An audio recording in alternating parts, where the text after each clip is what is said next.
Hello friends, welcome to Bangalore சமையல். இன்னைக்கு நம்ம சேனல்ல மட்டன் ஃப்ரை எப்படி செய்யறதுன்னு பார்க்க போறோம்.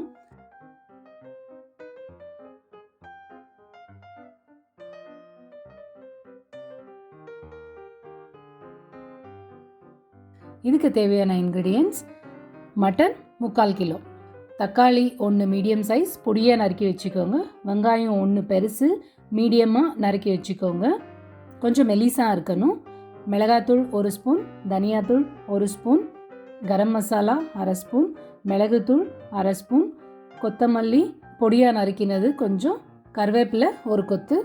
அடுத்ததாக அரைக்கிறதுக்கு இஞ்சி பூண்டு பச்சை மிளகாய். பூண்டு வந்து பெரிய பல்லாக இருக்குது, அதனால் 4 துண்டு எடுத்திருக்கேன். இஞ்சி 1 இன்ச்சுக்கு எடுத்துக்கோங்க, 4 பச்சை மிளகாய். இது மூணுமே வந்து நல்லா ஃபைன் பேஸ்ட்டாக அரைச்சி வச்சுக்கணும், இல்லை உரலில் போட்டு நல்லா நைஸாக இடித்து கூட வச்சுக்கலாம் நீங்கள். அடுத்ததான் அடுப்பில் ஒரு ப்ரெஷர் குக்கர் வச்சு நம்ம கழுவி வச்சுருக்கோம் இல்லைங்களா 3/4 கிலோ மட்டன், அதை சேர்த்துக்கோங்க. இதில் 1/4 ஸ்பூன் மஞ்சள் தூள், 1/2 ஸ்பூன் உப்பு, ஒரு சின்ன டம்ளர் அளவுக்கு தண்ணி. ஓரளவுக்கு கறி முழுகிற மாதிரி இருந்த போதும், ரொம்ப அதிகமாகலாம் தேவையில்லை. அதை போட்டு நல்லா கலந்து விட்டுட்டு ஒரு 4லேருந்து 5 விசில் வச்சு எடுத்துக்கோங்க. ஒரு சில ப்ரெஷர் குக்கரில் வந்து சீக்கிரமாக வெந்துடும் 3 விசிலுக்கே, ஒரு சில குக்கரில் வந்து 5-6 விசில் ஆகும். அதனால் அதை வந்து உங்களோட குக்கரை பொறுத்து நீங்கள் பார்த்துக்கோங்க. இப்போ ப்ரெஷர் எல்லாம் ஆயிடுச்சு, நான் ஓப்பன் பண்ணி பார்க்க போகிறேன். இதில் வந்து பாருங்கள், இப்போ நல்லா கறி வெந்திருக்கு, சாஃப்டாக இருக்குது.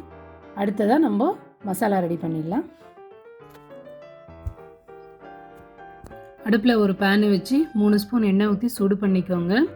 எண்ணெய் காஞ்சதும் ஒரு துண்டு பட்டை, நம்ம அரிஞ்சு வச்ச வெங்காயம், அப்புறமா கருவேப்பிலை, இது எல்லாத்தையும் போட்டு நல்லா வதக்கிக்கோங்க.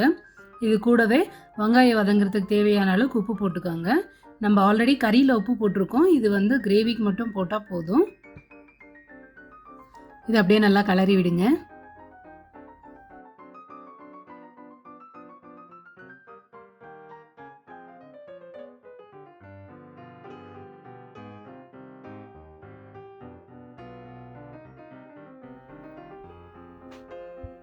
இப்போ வெங்காயம் நல்லா வதங்கிருச்சு. அடுத்ததான் நம்ம வந்து அரைச்சி வச்சுருக்கோம் இல்லைங்களா இஞ்சி பூண்டு பச்சை மிளகாய் பேஸ்ட்டு, அதை வந்து சேர்த்து வதக்கிக்கலாம்.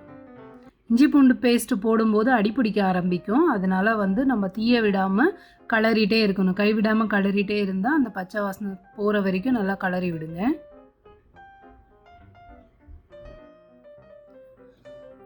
இது நல்லா வதங்கினதும் நம்ம எடுத்து வச்ச மிளகாத்தூள் தனியாத்தூள் சேர்த்து வதக்கிக்கோங்க. இது வந்து கருப்பாகிடாமல் பார்த்துக்கணும், கரிஞ்சிட்டா அதுக்கு லைட்டாக கசப்பு வரும், அதனால் வந்து ரொம்ப கேர்ஃபுல்லாக வதக்கணும். அப்படி உங்களுக்கு ஏதாவது தீர மாதிரி தெரிஞ்சதுன்னா கொஞ்சமாக தண்ணி ஆட் பண்ணிக்கோங்க, ஒரு 2 ஸ்பூன் தண்ணி ஆட் பண்ணிக்கோங்க. இது நல்லா வதங்கினதும் நம்ம வந்து அரிஞ்சு வச்ச தக்காளியை சேர்த்துக்கலாம். இதுவும் நல்லா வதக்குங்க. இதில் வந்து நல்லா எண்ணெய் பிரிஞ்சு வர்ற அளவுக்கு நல்லா வதங்கி வரணும். மசாலாவோட சேர்ந்து வெங்காயம் தக்காளி எல்லாமே வந்து நல்லா வதங்கி வரணும், அது வரைக்கும் வதக்கணும்.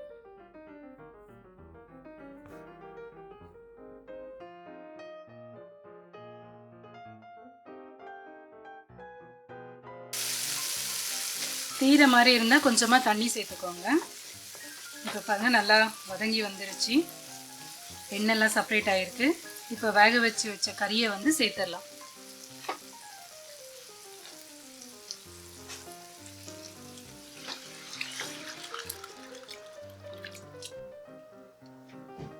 நம்ம ஆல்ரெடி கறியில் கொஞ்சம் உப்பு போட்டு வேக வச்சுருக்கோம், அப்புறம் வெங்காயம் வதக்கிறப்ப கொஞ்சம் உப்பு போட்டிருக்கோம். அதனால் இந்த ஸ்டேஜில் வந்து நீங்கள் டேஸ்ட் பார்த்துட்டு தேவைன்னா போட்டுக்கோங்க, சரியாக இருந்தால் விட்டுருங்க. ஓரளவு தண்ணி சுண்டி வந்துருச்சு. இப்போ வந்து கரம் மசாலா, அப்புறமா பெப்பர் பவுடர் எடுத்து வச்சுருக்கோம், மொத்தம் போட்டு கலரி விட்டுருங்க. உங்களுக்கு கிரேவியாக வேணும்னா இப்போவே ஸ்டாப் பண்ணிடலாம், ட்ரையாக வேணும்னா இன்னும் கொஞ்சம் நேரம் சுண்ட வைக்கணும்.